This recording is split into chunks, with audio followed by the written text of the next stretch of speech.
Good morning, children. I hope each one of you and your family members are safe and healthy. We all know that it's a critical situation and we all are struggling to keep our lives normal. I hope that this year will be different from the last year and better than the last year. I already saw you, I was teaching you when you were in 7th standard and you are already in 9th standard now. It's kind of nice that you all are developing in your studies, but I also feel sorry that I haven't seen you for last 2 years, last 1 year, sorry, and this year will go same. But I hope I haven't seen you growing up. I haven't seen you moving from one standard to the next one. I never get to say a proper goodbye to you or welcome you in your new standards. I hope that this year the conditions will be little different and we will be able to meet each other personally. We will get to see each other. So I welcome you for this new academic year 2021-22. I already mentioned you. I will be. Let's do a formal welcome or official introduction. I'm teacher Siddhi. I will be teaching you science 2 and maths 2 in this academic year. The further instructions will be given as we move on. So let's revise it. Today I'm going to do a little revision from your standard 8 portion. Not everything will be revised. Only the ones which are in relation with 9th standard portion will be taught to you. You can take this session to be as a warm-up session. We are just warming up with the syllabus. We are just warming up what we have seen since you had a break of 2 months before we continued. So let's start now. Let's revise. I hope you remember this in 8th standard. It was the first lesson, classification of microorganisms, in which we studied different types of microorganisms and what they cause, what are there, how they are made up of, what is the structure, and what they cause. So we are going to see today again. Let's start now. First we are going to see the bacteria. The examples of bacteria are lactobacilli and rhizobium. Lactobacilli bacteria is found in milk products and rhizobium bacteria is found in the root nodules of leguminous plants. Next is protozoa. Protozoa is we can say a pathogen. Its best example is amoeba and paramoecium. Amoeba is diseases caused by amoeba. We can say dysentery. I am sure everybody must have suffered dysentery one or the other time. So basically this dysentery is caused by amoeba. It's normally present in, it's an aquatic animal, so normally it's present in contaminated water. Both amoeba as well as paramoecium, both are present in water. Next is algae. Algae, if I happen to explain algae in a very simple language, I would say it to be shewar. I hope everybody knows what is a shewar. So that's an algae. Spirogyra is the another example, but you won't be able to differentiate. So let's skip it to moss, the algae. Sometimes algae is a pathogen, that is it causes diseases, and sometimes the algae is also used as a food product. Let's move on to the fungi.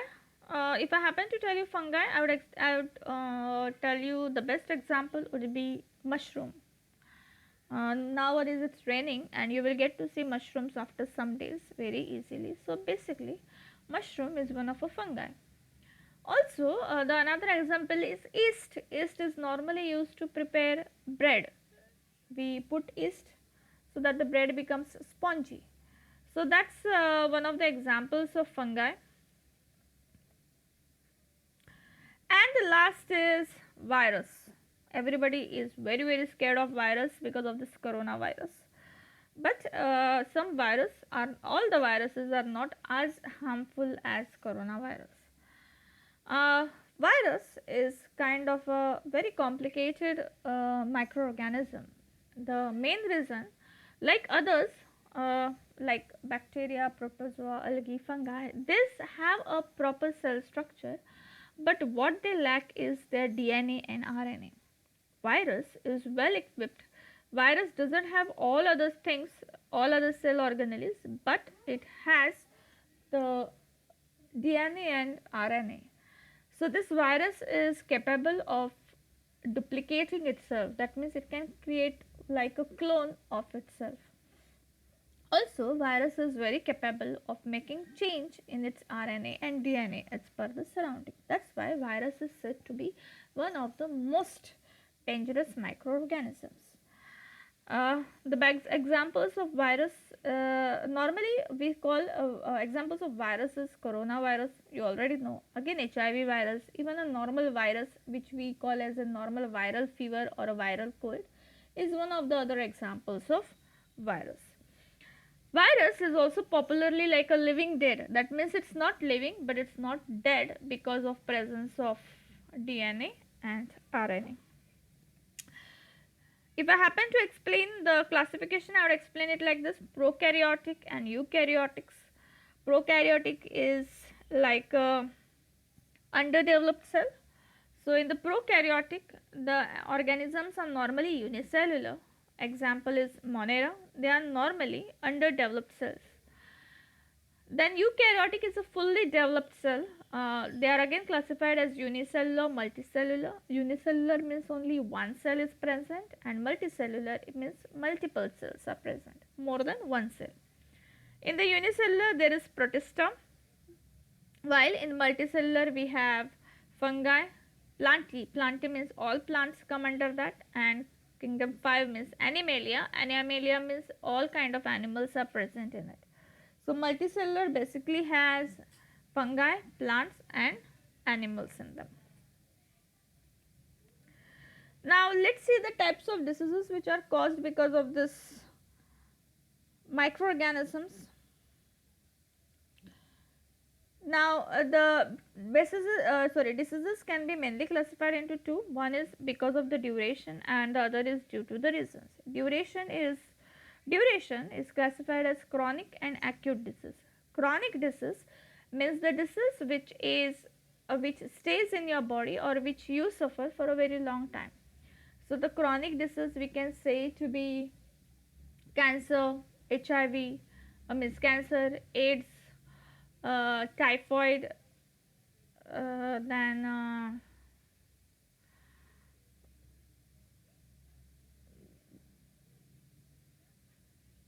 pneumonia. These are all chronic diseases.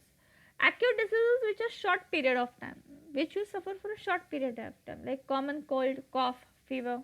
These are acute diseases. Then according to reasons, there are two reasons because of which the diseases can be caused. One is a hereditary disease. Hereditary disease means the diseases which are passed from generations to generations. Those are called as hereditary diseases like diabetes, then sickle cell anemia. These are all the hereditary diseases. Then acquired diseases means which you get because of your surrounding or which you get by yourself. Those are called as acquired diseases.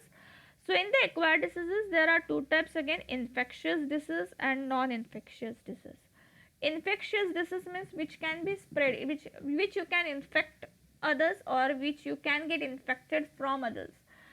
So infectious diseases: common cold, flu, dengue, even typhoid is there, conjunctivitis, that is your sore eyes, then even coronavirus is an infectious disease. COVID-19 is an infectious disease. The non-infectious disease which you do not pass to anybody, which doesn't get communicated or which doesn't get infected, you don't infect other people. So they are diabetes, heart disease, even cancer is a non-infectious disease. Let's see some of the diseases, their by which organism they are caused, how they are transmitted, and what are their preventive measures. Let's start one by one. First is tuberculosis. It is caused by bacteria. It normally is spread through air. When person suffering from tuberculosis sneezes or coughs, the germs are spread. Then measles is caused by virus. Measles, we call measles to be gover. Now it's very rarely found. It's not that common now. So measles, then it is caused by virus, is again transmitted in through air. Then chicken pox is also caused by virus. It is also spread through air and contact. We can say measles is like chicken pox only. Uh, it's the process is same, only here in the chicken pox you get lesions, in the measles you get small pores. Then polio is again caused by virus, and it is also spread through contaminated air, water, or due to unhygienic conditions. So a person suffering from this diseases, tuberculosis, measles, chickenpox, polio, should be isolated. Everybody will be knowing what is the meaning of isolated, means completely separated from other people, and their personal belongings like their things also should be kept away from the others. The vaccination should be provided. Now the vaccinations for all these 4 diseases are available. For tuberculosis we give BCG vaccine, which is given exactly the next day when you are born. Then measles, chickenpox, polios are given within the age you turn 5. So from 0 to 5 in these years, this vaccinations are given at a definite intervals of times. Next is cholera. It is caused by bacteria. It normally spreads through contaminated or polluted water or food.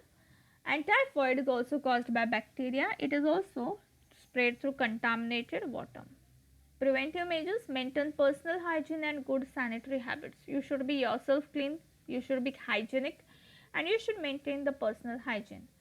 Then consume properly cooked food and boiled drinking water. Vaccination: you should, whenever you should normally eat cooked food, and the water should be boiled, especially in the rainy season, and you should be vaccinated. There is a vaccination available for both cholera as well as typhoid for the children. Again, that's only up to age of 5. Then hepatitis B, it is caused by virus. The mode of transmission is through water, and you should drink boiled drinking water, as well as there are the vaccinations available. Then malaria. Malaria is caused by protozoa. It is normally caused by biting of mosquito, female Anopheles mosquito.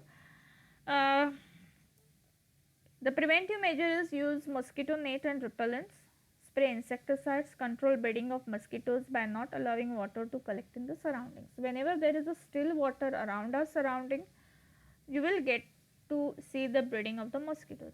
So it's better not to store water, uncovered water around. Next is the atom. Everybody will be knowing the structure of atom. Everybody knows how the structure of atom is. We have studied the models of structure of atom last time in 8th standard, Bohr's atomic model, then Thomson's atomic model. Here this is the widely approved atomic model. This is the nucleus. The nucleus has protons and electrons in it.